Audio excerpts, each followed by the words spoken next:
Please like this video and subscribe to my channel. It really helps me out. This was my second time visiting Thailand, and since I was traveling with an organized group tour, I explored the places laid out in a predetermined itinerary. We started with a peaceful cruise down the Chao Phraya River, gliding past temples and historic sites along the water.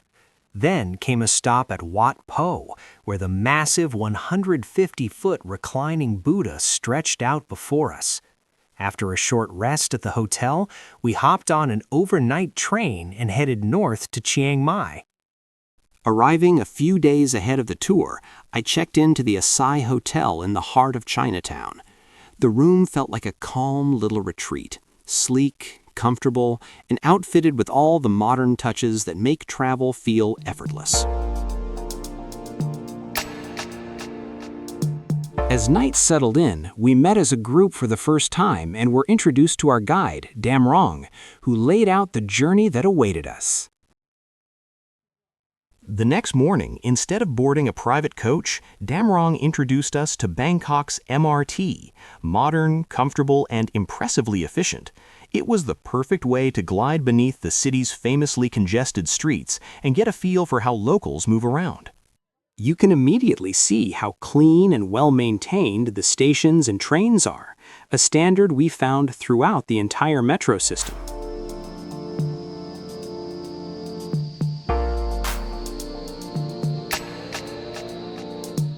At this spot, Damrong pauses to give us a concise, colorful narrative about Bangkok's rich history. Once we pulled into Sanam Chai Station, we disembarked and walked through the vibrant streets toward Rajini Pier, ready to board our private speedboat for the cruise along the Chao Phraya River.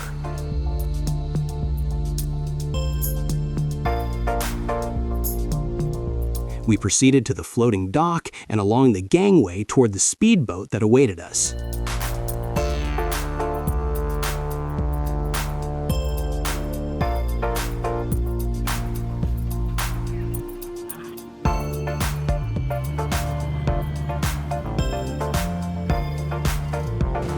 In this spot, crews are busy pulling water hyacinth plants from the river, keeping the waterways clear.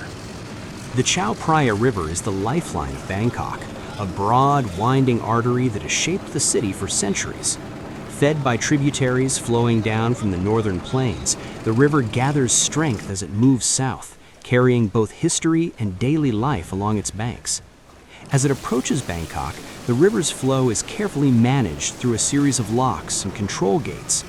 These systems help regulate water levels, protect low-lying neighborhoods from flooding, and maintain a steady flow even during the monsoon season. With the tides of the Gulf of Thailand pushing in from the south and fresh water pouring in from the north, the Chao Phraya is constantly in motion, a living balance of inflow and outflow that keeps the city moving.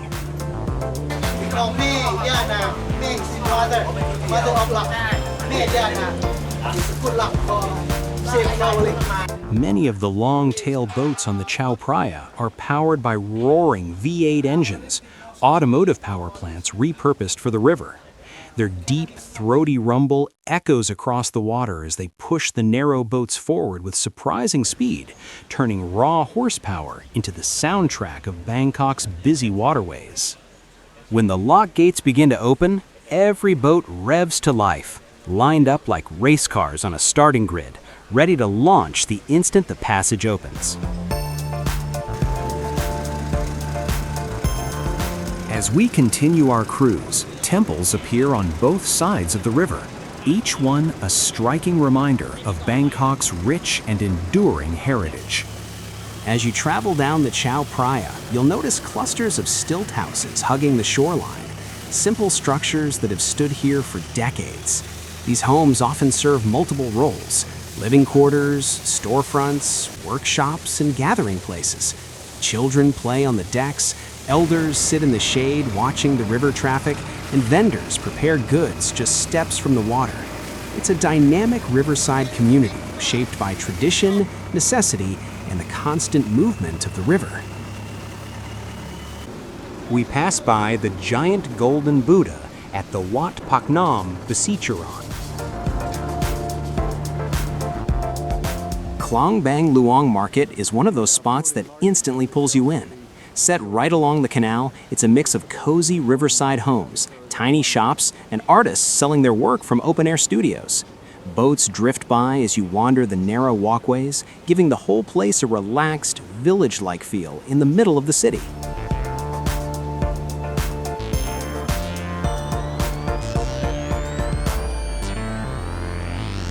Klong Bang Luang sits in Thonburi, the older western side of Bangkok, known for its dense network of canals. The community developed along the water, where wooden houses and small family shops lined the Klong, forming a traditional riverside neighborhood. Quite suddenly, numerous water monitors came into view along the riverbanks, basking in the sunlight, ranging in sizes from small juveniles to impressively large adults. These are not pets, they are wild animals and live in the area. The species you see is the Asian water monitor, one of the world's largest lizards, second only to the Komodo dragon. They are native to South and Southeast Asia, and Bangkok is one of the cities where they are most visible in the wild.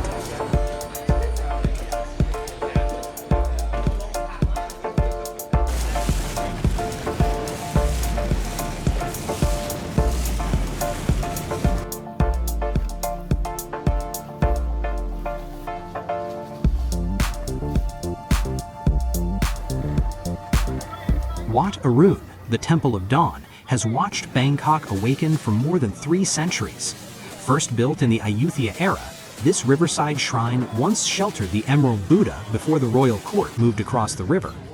Its iconic central prang, added during the reigns of King Rama II and Rama III, climbs skyward in a mosaic of porcelain and seashells, catching the first light of sunrise. Today, Wat Arun remains a symbol of rebirth and resilience, a beacon of dawn for every boat that drifts past its shimmering towers. Just south of the Grand Palace lies Wat Pho, one of Bangkok's oldest and most storied temples. First established in the 16th century and later transformed by King Rama I, this vast riverside sanctuary became the royal temple of the early Ratanakosin era. Today, it's best known for the 46-meter Reclining Buddha, a golden giant symbolizing the Buddha's entry into nirvana. The main gate is guarded by 2 giant yaksha statues, mythological guardians placed here to protect the temple from evil spirits. These figures come from the Ramakien epic and have stood at major entrances since the early Ratanakosin period. The building exteriors are covered in intricate porcelain mosaics, thousands of hand-placed shards of Chinese ceramics arranged into floral patterns, mythical figures, and geometric designs that shimmer in the sunlight. Inside the ordination hall of Wat Pho, the reclining Buddha fills the entire space like a golden horizon, stretching an immense 46 meters from head to toe and rising 15 meters high. The statue is so large that it feels less like a sculpture and more like a landscape. His serene face rests gently on one hand, eyes half closed in the calm of enlightenment. Every inch of his body is covered in radiant gold leaf, while the feet, each over 5 meters long, are inlaid with mother-of-pearl panels depicting the 108 auspicious signs of the Buddha. As you walk along the narrow corridor beside him, you don't just observe the statue, you move through it, experiencing its scale the way the temple's builders intended, slowly, reverently, step by step.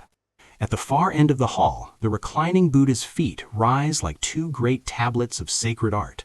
Each one stretches more than 5 meters long, and on their polished black surface lies an intricate tapestry of mother-of-pearl inlay. These shimmering panels depict the 108 auspicious signs of the Buddha, symbols of purity, wisdom, and the path toward enlightenment.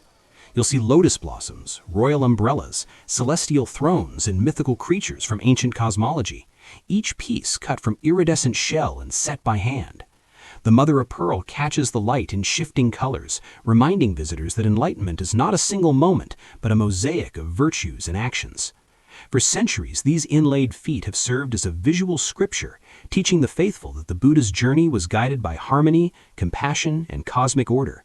Standing before them, you're not just looking at decoration, you're witnessing a map of the spiritual universe carved into the very foundation of the Buddha's final repose.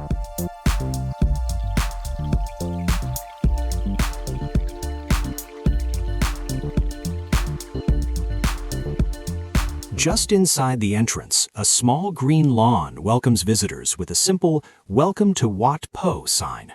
Beside it, a miniature waterfall mountain trickles softly, echoing the temple's tradition of stone sculptures and landscaped sanctuaries that once served as early teaching tools for Thai massage and meditation. The ordination hall here is no ordinary sanctuary. It's the vast chamber that houses the great Reclining Buddha, a golden giant stretching nearly the full length of the building. The hall was engineered around the statue itself, its long, narrow corridors guiding visitors along the Buddha's serene form. Its exterior is a showcase of craftsmanship, porcelain mosaics catching the light, floral patterns flowing across the walls, and roof tiers trimmed in gold that sweep upward like wings. Guardian figures frame the entrances, reminding visitors that this hall is both sanctuary and threshold, devotion expressed through every carved line and shimmering tile. Beside the ordination hall stands a sacred Bodhi tree, its lineage traced back to the very tree under which the Buddha attained enlightenment. Its wide branches supported by simple wooden poles that keep the ancient limbs lifted. The tree's heart-shaped leaves shimmer in the breeze, a quiet reminder of enlightenment rooted in living form. Every building in this temple complex is dressed in intricate porcelain inlays, each surface catching the sun in a shimmer of color and light. From gables to columns, the decorations turn the entire grounds into a mosaic of glistening detail, craftsmanship woven into every corner of the sacred space. The chedis rise like jeweled spires across the courtyard, each one wrapped in intricate porcelain and colored tile. Their surfaces shimmer in the sun, turning these towering reliquaries into radiant monuments of devotion and craftsmanship. Buildings surrounding the ordination hall house dozens of golden standing Buddha statues, each one holding its palms raised outward in a gesture of calm reassurance. Their identical posture creates a rhythmic corridor of gold, a quiet procession of guardians watching over the heart of the temple. Here you see me giving Buddha a well-deserved high five. The pagodas of Wat Pho rise like a cluster of jeweled towers, each one wrapped in porcelain tiles that shimmer under the Bangkok sun. Standing just beside the courtyard of the Reclining Buddha, these towering structures were built across 4 generations of early Chakri kings from Rama I through Rama IV. Their scale is immense, soaring spires covered in floral mosaics, colored tiles, and intricate patterns that catch the light from every angle. Together, they form a radiant square of royal devotion, each pagoda honoring a different king and preserving relics and history within their gleaming walls. Walking among them feels like stepping into a garden of stone and color where craftsmanship and legacy rise skyward in perfect symmetry. Orchids bloom throughout the courtyards, tucked beneath shaded walkways and hanging from quiet corners of the temple grounds. Their delicate petals add soft bursts of color against the stone and porcelain, creating pockets of calm beauty amid the grandeur. These living accents give the complex a gentle, almost garden-like rhythm, nature woven into the sacred architecture. In a quiet corner of the temple grounds sits a golden Buddha raised upon the coils of a 7-headed naga. The serpent's hoods flare outward like a protective canopy, their forms curling around the Buddha in a gesture of shelter and devotion. This image recalls the ancient story of Mukalinsa, the Naga king who shielded the Buddha from storm and wind during his meditation. Here the sculpture glows in the soft light, a serene figure held aloft by a guardian born of myth, symbolizing calm at the center of chaos and the protection of wisdom through every trial. In one of Wat Pho's quieter courtyards stand 4 gray chedis, smaller than the grand royal spires, but rich with their own quiet beauty. Their stone surfaces are softened by age, patterned with subtle carvings and weathered details that speak to centuries of devotion. At the center of the courtyard stands the main viharn, a bright, open hall that houses a beautifully decorated Buddha statue. The exterior of the hall is wrapped in intricate carvings brought to life with layers of gold paint. Sunlight catches on the gilded patterns, making the entire facade glow as if lit from within. Inside, the figure sits elevated on a tiered altar, layered with gold, glass mosaics, and intricate carvings that catch the light from every angle. Around it, the hall's columns and walls echo the same ornate detailing, turning the entire space into a glowing sanctuary where craftsmanship and devotion meet in perfect balance. With these final views, we conclude our visit to Wat Pho. After a quick rest and refresh at the hotel, we checked out and headed back to the MRT station to begin our overnight journey to Chiang Mai. We made our way to the waiting lounge for the overnight train. Public buildings, media, and public spaces in Thailand play the national anthem daily at 8 a.m. and 6 p.m., requiring everyone present to stop and stand respectfully until the music finishes, a tradition that unifies the nation and honors the monarchy. At the scheduled hour, we joined the line and stepped onto the platform to board our train. Our seats came with assigned spots and overnight berths, the lower seats folding into beds while staff lowered the upper bunks and set up the bedding. By nightfall, everything was transformed into a cozy little cabin, the mattresses surprisingly comfortable, and the quilt keeping us warm as the train rolled northwards to Chiang Mai.